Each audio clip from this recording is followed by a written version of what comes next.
We've got Chair of the Ways and Means Committee, Mr. Jason Smith, from the great state of Missouri.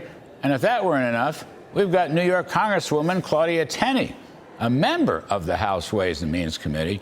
So she's got to be very careful because she's standing there with her putative boss. Anyway, it's very kind of both of you to come on the show.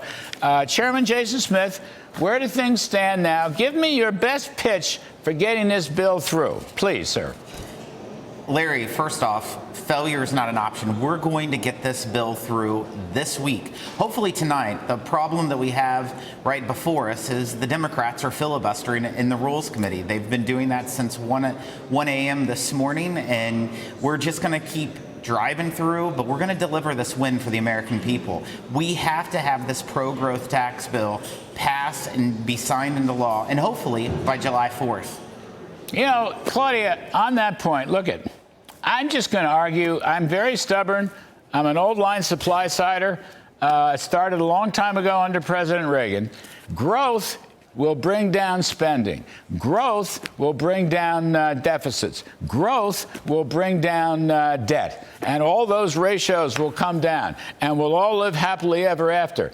And I don't want, I understand we want to restore the workfare requirements. I like that stuff a lot. But we've got to have growth. And to me, the best way to get that growth is lower taxes and deregulation. And that's in the reconciliation bill. And that's why we ought to do this darn thing. Just get this thing done. Growth will solve all these problems.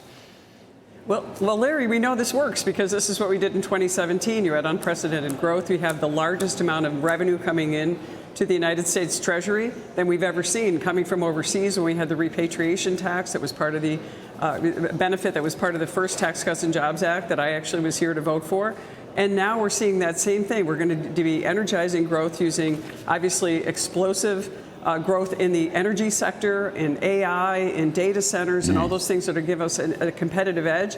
And we're going to be cutting fraud, abuse, and waste, and we're going to be encouraging people to get back to work. Because if we're bringing our supply chains back, we're going to need people to get to work to create the productivity to get that growth that we're looking for. And that's the way to get out of the mess that we're in. And that's how we're going to see GDP growth and everything else across the board happen. And by the way, this bill targets small business owners and small businesses that drive our economy. And 99% of the people that go to work in my district in upstate New York go to a small business. So this is key. And everything that the great Jason Smith, who's done a wonderful job shepherding this through a very, very difficult process for a couple of years, by the way, this has got to happen. It's so important for the American people. Well, it's so important for our districts. Well, look at Chairman's got if I understand it right, the small business deduction goes from 20 to 23%, which is good. And you've got a corporate tax rate made in America that will effectively come in around 15%. I'd rather you had a bracket there, but I'll take what I can take at the moment. Chairman Smith, let me just ask you, why do people, or maybe your rebuttal, why everybody's saying this budget is going to increase the budget deficit by $3 trillion over 10 years? I've been looking at CBO baselines. I've been looking at this and looking at that. I do not see this $3 trillion increase in the budget deficit that people keep talking about. What is this all about? Can you set us right? Larry, I totally agree with you. The issue that we have is, of course, the congressional budget keepers are saying just extending current tax policy. That's Trump's expiring tax provisions. Just extending that will cost $3.75 trillion to the deficit. That's where they're getting this number. But as you stated, we don't have a revenue problem in this country. We have a spending problem. If you look at how revenue compares to GDP over the last 50 years, it's averaged right at 17%.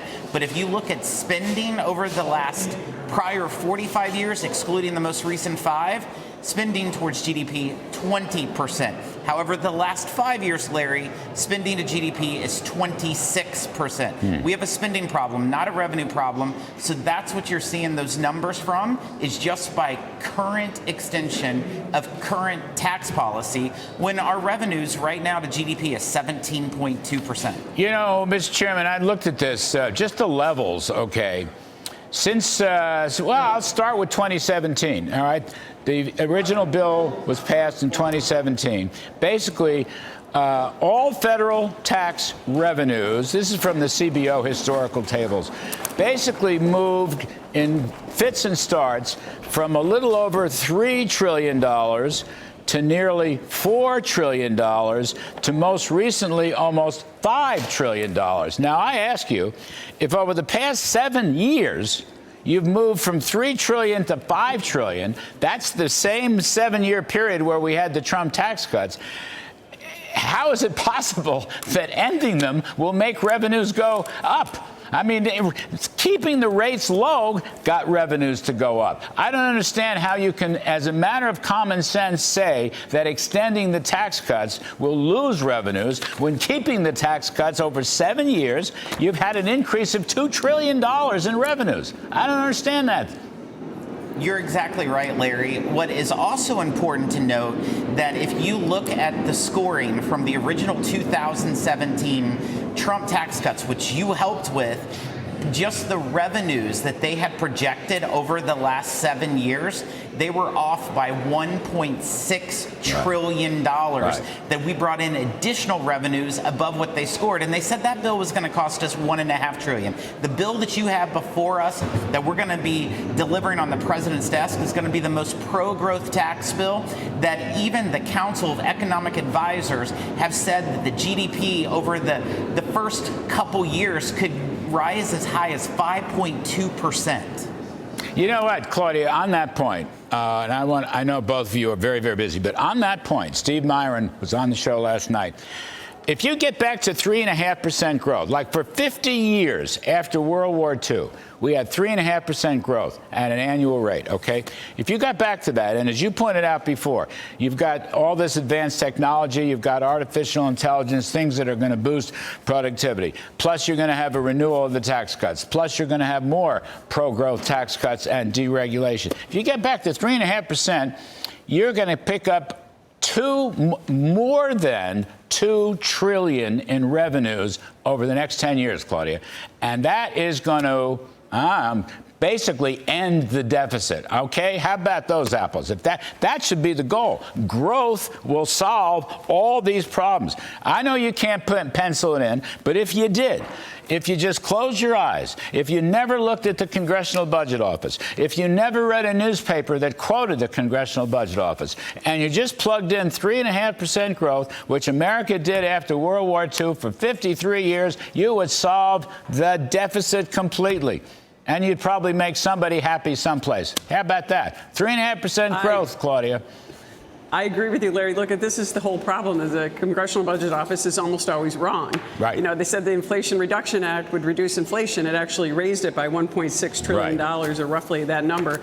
So we see the growth coming, and we know that the American people are excited about this, and they're going to get back to work. And we're just waiting for this to happen. We've got to get it passed. The chairman has been working day and night. We've been working with the Trump administration. You know, President Trump came into our caucus yesterday and spoke with a lot of members and talked about how important it is for us to stick together and get this done. It's going to be a huge win for the American people. And I can't emphasize how important it is to get it done quickly. The sooner we get this done, the sooner you're going to see the growth and all the good things for the American people to experience and realize, especially, again, middle and income taxpayers or lower income taxpayers, our small businesses, they're driving this. This is going to be so critically important, Larry, and we want to get it done right away. July 4th is the best day that we could get this done. It'll be a wonderful celebration for all Americans. All right, you're both very kind to come on. We appreciate it. We know we're busy. Chairman Jason Smith, we appreciate it. Claudia Tenney from upstate New York, the best of the best. Thanks to both of you. Appreciate it.